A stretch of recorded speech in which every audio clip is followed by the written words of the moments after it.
We are currently in the 9th generation of Pokemon, with the likes of Pokemon Scarlet, Violet, and soon to release Legend ZA. Gen 9 is probably the most balanced Pokemon has ever been since its inception, although it wasn't always like this. It has taken over 8 generations of fine tweaking and balancing game mechanics to get where we are today, but there was once a time where Pokemon was straight up broken, unbalanced chaos. Today we're going to be going back to the origins of Pokemon. Back to the first generation of Pokemon games. Red, Blue, and Yellow. The Gen 1 Pokemon games are notorious for being, well, let's just say, different.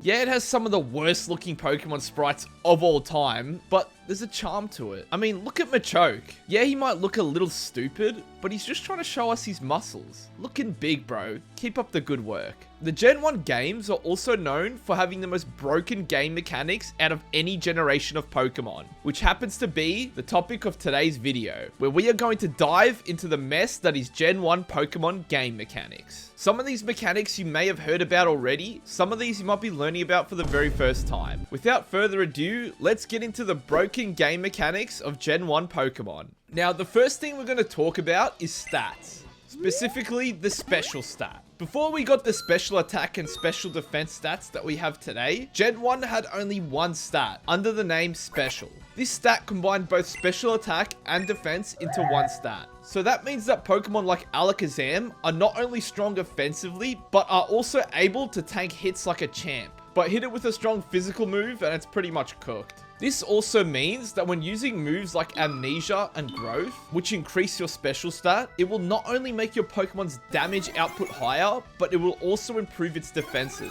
This works especially well with Pokemon like Slowbro, who already has a high defense base stat. Combine that with being able to use Amnesia to double your special stat, it can make Slowbro both an offensive and defensive threat. The special stat being combined into one also makes moves like Psychic even stronger, with its 1 in 4 chance of lowering the opposing Pokemon's special stat by 1 stage, which would essentially nerf its damage output and tankiness, making the Psychic type really strong in this gen. In Pokemon Red, Blue, and Yellow, we don't have IVs. Instead, we've got something called DVs. DVs are basically the same as IVs, but instead of a range of 0 to 31, it's a range of 0 to 15. A Pokemon at level 100 will see the full benefit from having good DVs, gaining +2 stats for every 1 DV in each stat. So if you have a level 100 Rhydon and it has perfect DVs, it will essentially have a +30 to every stat. Gen 1 also has its own version of EVs, called Stat EXP. Unlike EVs, where you can only max out 2 stats, Stat EXP can be maxed out for every single stat, being able to gain a total of +63 in every stat, which allows for Pokemon in Gen 1, like Snorlax, to be a lot more bulkier, making them extremely hard to take out. Now, just like EVs, Stat EXP is also gained by defeating Pokemon, but instead of getting EVs based on the Pokemon's strongest stat, instead, Stat EXP is gained based on the base stats of the defeated Pokemon. So, for example, if you kill a Mew, you get 100 Stat EXP in each stat. To max out a stat, you need to get a total of 65,535 Stat EXP. So if you somehow manage to kill 656 Mews, you would pretty much max out your Pokemon's Stat EXP in every stat. There are also no natures in Gen 1, and what this means is that you can't actually reach the peak of a stat. For example, the highest speed Jolteon can get in Gen 1 is 358, whereas in Gen 3 onwards, it can peak at 394 with a beneficial nature. The stat cap. A Pokemon's stat in Gen 1 caps out at 999. What that means is, say for example you take a Scyther and use Swords Dance 4 times. Its attack theoretically would be higher than 999, but because of its cap, it gets stopped at 999. Now we're going to talk about type differences. Now, Gen 1 takes place in a time before Steel type, Dark type, or Fairy type even existed. This means that Pokemon like Magneton, instead of being an electric and steel type, it's only mono-electric. This also means that Pokemon like Clefable, instead of being mono-fairy, it's actually a mono-normal type. With no dark type in the game, psychic Pokemon pretty much have no weakness, making them an extremely powerful type. I mean, you can count bug type if you want, but there's only like 3 attacking bug moves in Gen 1, and they all suck. I literally learned about some of these just making this video. Like, how was I supposed to figure out that poison type moves are super effective against bug type Pokemon? There's literally only 8 poison type moves in the game, only 4 of which actually deal damage. And also, half the bug type Pokemon in Gen 1 are also poison type. Poison type moves were later changed in Gen 2 onwards to deal neutral damage to bug type Pokemon. I also learned that it goes the other way around. Bug type moves are super effective against poison type Pokemon. Look, bug type Pokemon in Gen 1 are lackluster to say the least. I don't know who thought to use a bug type move on a poison type Pokemon to find this one out, but well done for making that discovery. Bug type moves were later changed in Gen 2 onward to be not very effective against poison type Pokemon. Alrighty, pop quiz. Does fire type Pokemon resist ice type moves? If you said yes, then you would be correct, right? Wrong. This is Gen 1, boy. That means that ice type moves like Ice Beam do neutral damage to fire type Pokemon, instead of it being not very effective. This makes the ice type one of the most powerful types in all of Gen 1. This also means that everyone's favorite flying fire type Pokemon, Charizard, is weak to ice. Charizard's overrated anyways. Where my Venusaur lovers at? My boy Venusaur never gets any love. One last type difference is that Psychic type Pokemon are immune to Ghost type moves. Just another reason to add why Psychic Pokemon are so broken in Gen 1. Even though there's only one Ghost type move that actually does damage anyway, that being Lick, which sucks shit. Physical and special moves. Before Gen 4, whether a move was physical or special was dependent on the type of the move. All moves that are normal, fighting, ghost, bug, rock, ground, flying, and poison are physical attacking moves. For example, Hyper Beam in Gen 4 onwards is a special attacking move, and in every gen before, Hyper Beam is actually a physical attacking move. For special moves, all moves that are grass, water, ice, psychic, electric, and fire are special moves. An example of this is Thunder Punch. Being a physical attacking move in Gen 4 onward, and every gen before, it's a special attacking move. One massive difference in Gen 1, status condition changes. Starting with Freeze. We've established that the Ice type is one of the strongest offensive types in Gen 1, but it's not only for its ability to hit Fire type Pokemon for neutral damage, it's because of how freezing works in Gen 1. With strong moves like Ice Beam and Blizzard having a 10% chance to freeze, once you freeze a Pokemon, that's it. You're done. There is no way to thaw out of the ice. The only way to get out of it is if the opposing Pokemon uses a fire move that can burn, like Fire Blast, or uses Haze. And now, why would anyone do that? There's no doubt that the Ice type is one of the strongest offensive types in all of Gen 1. Sleep. In Gen 1, Sleep lasts for 0 to 6 turns. That's right, 0. That means that the Pokemon has a chance to wake up on the same turn that it's put to sleep, but only if your Pokemon is slower. For example, if we have an Exeggutor up against a Snorlax, Exeggutor being the faster Pokemon, and we use Sleep Powder, we could potentially keep Snorlax locked in a perpetual sleep status unless Sleep Powder misses. Next up for statuses is Poison. When a Pokemon is poisoned by a move like Toxic, it takes 1/16 damage of its base health per turn, then 2/16 the next turn, and so on. If you switch out a badly poisoned Pokemon, it becomes a regular poisoned Pokemon. This means that the counter for the damage per turn has reset. One weird thing about the poison status in Gen 1 is that if you combine poison status with Leech Seed, the damage per turn stacks. If a Pokemon takes damage from poison doing 1/16 damage one turn, that means that Leech Seed on the same turn will do 2/16, and it will continue to stack higher every turn. It makes for quite the powerful strategy. Moving on to probably one of the most powerful status conditions in Gen 1, Paralysis. When a Pokemon is paralyzed, its speed is decreased by 75%, rather than what it is today at 50. It also has a 25% chance to be paralyzed for an entire turn. You can actually get around the decreased speed stat by using Agility. It will return your speed back to normal, and on top of that, double it. But your Pokemon will still remain with the paralyzed status, still being able to be paralyzed for an entire turn. Burn.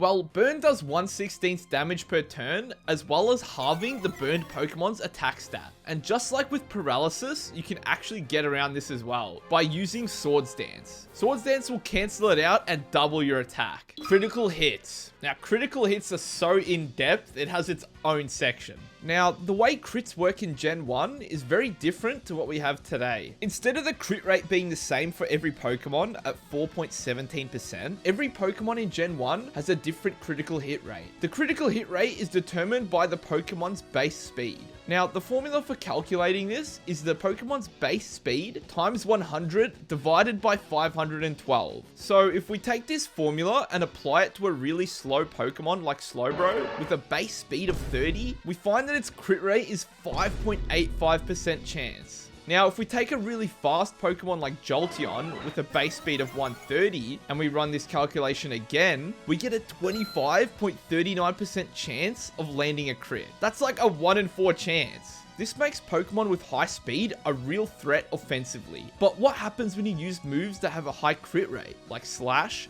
Karate Chop, and Razor Leaf? Well, the formula changes. Instead of dividing by 512, we divide by 64. That means that any Pokemon with a base speed of 64 or higher has a guaranteed chance of getting a critical hit using these moves. What makes getting critical hits so strong as Gen 1 is that they actually ignore a Pokemon's stat boosts. So, for example, if you have a Vaporeon use Acid Armor to raise its defense by 2 stages, and you get a critical hit with a move like Slash, it would do the same damage that it would have done without the defensive boost. Another difference with critical hits is its damage. The way the critical hit damage multiplier is determined is based on the Pokemon's level. So, at the base level of 5, a Pokemon has a crit damage multiplier of 1.5. This is calculated by dividing the value of the Pokemon's level times it by 2, plusing 5 by the Pokemon's level plus 5. So if we test this formula for a Pokemon that is level 100, its crit damage multiplier is a 1.95x. Alrighty, time for some Gen 1 move differences. Now for one of the worst mechanics in all of Pokemon,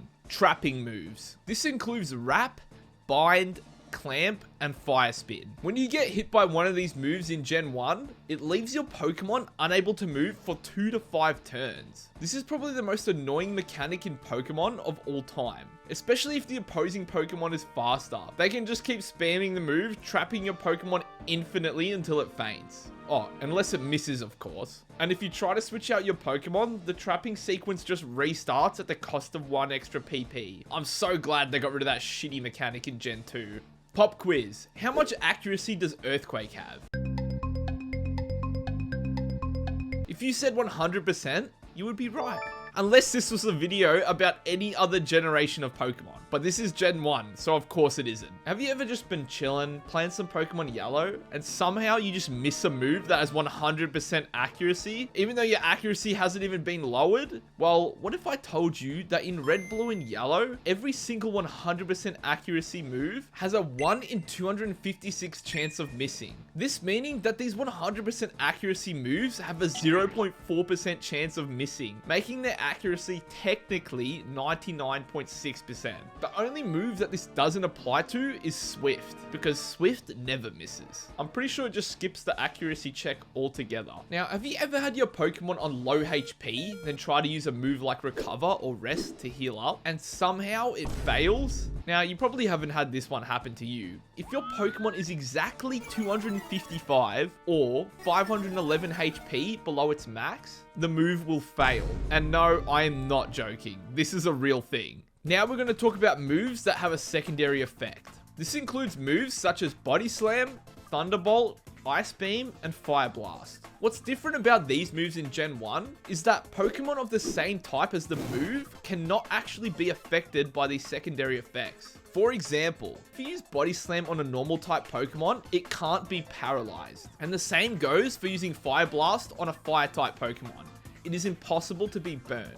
It's time to talk about damaging move changes. Now, if you thought the Ice type was already strong in Gen 1, Blizzard has an accuracy of 90%, compared to what it is today at 70%. Just think about it. An 120 base power Ice move with 90% accuracy is just crazy.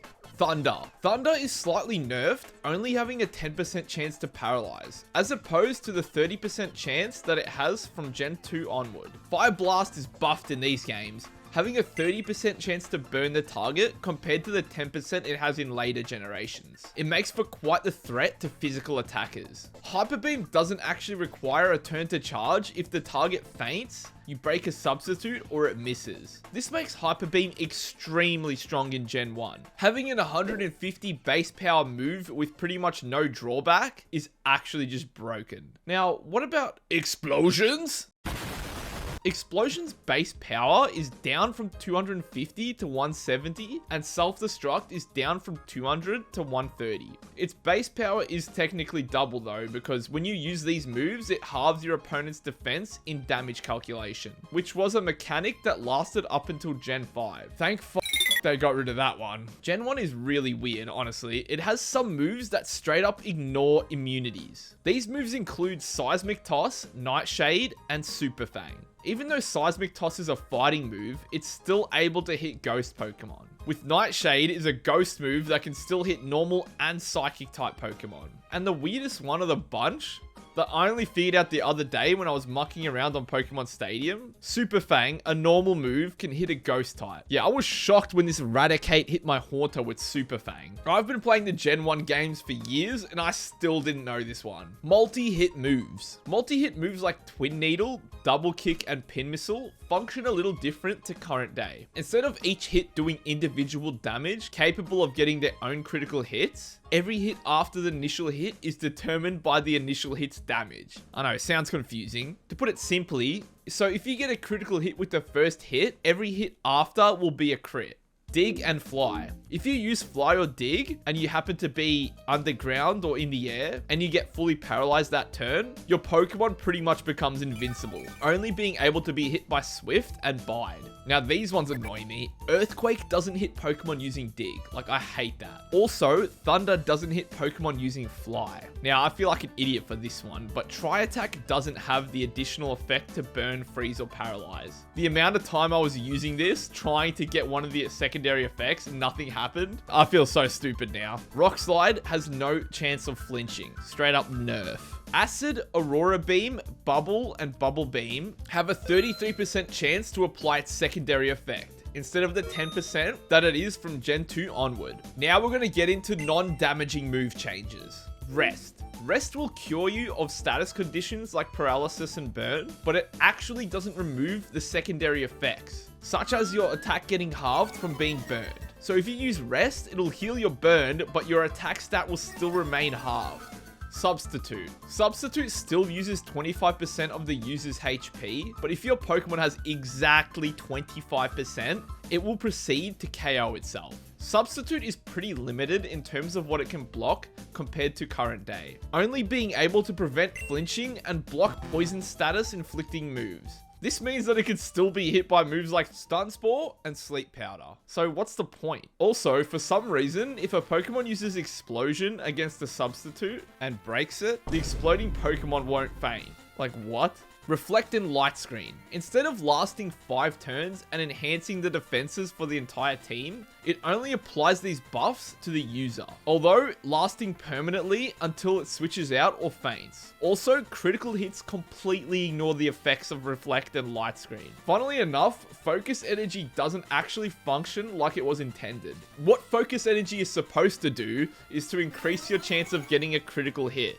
but instead, it actually quarters your chance of getting a critical hit. Now that I think about it, I don't think I've ever seen a Pokemon get a critical hit after using Focus Energy. Well, I guess I know why now. 2 moves that are completely useless in Gen 1 is Whirlwind and Roar. They literally have no use in battles. It's only used to make wild Pokemon run away. This move is literally made redundant by the run button. One-hit KO moves like Hornedrill and Fissure can't actually hit a Pokemon that is faster than the user. Now for probably the weirdest move in all of Gen 1, doing a whole lot of everything and nothing. Haze. It removes all stat buffs and debuffs for both the user and the opponent. It also removes major status conditions for the foe only. So, for example, if both Pokemon are paralyzed and you used Haze, your Pokemon's speed will be returned to normal, but the opposing Pokemon will have its paralyzed healed and its speed returned back to normal. So it kind of benefits your opponent more than yourself. Haze can also remove Leech Seed,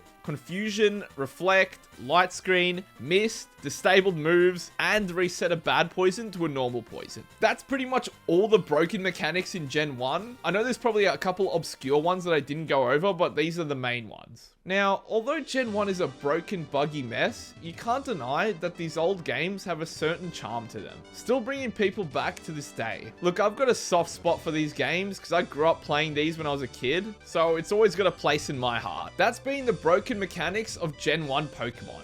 If you enjoyed the video, consider giving it a like and chucking us a subscribe. It really helps me out. Anyways, thanks for watching. Jeji out.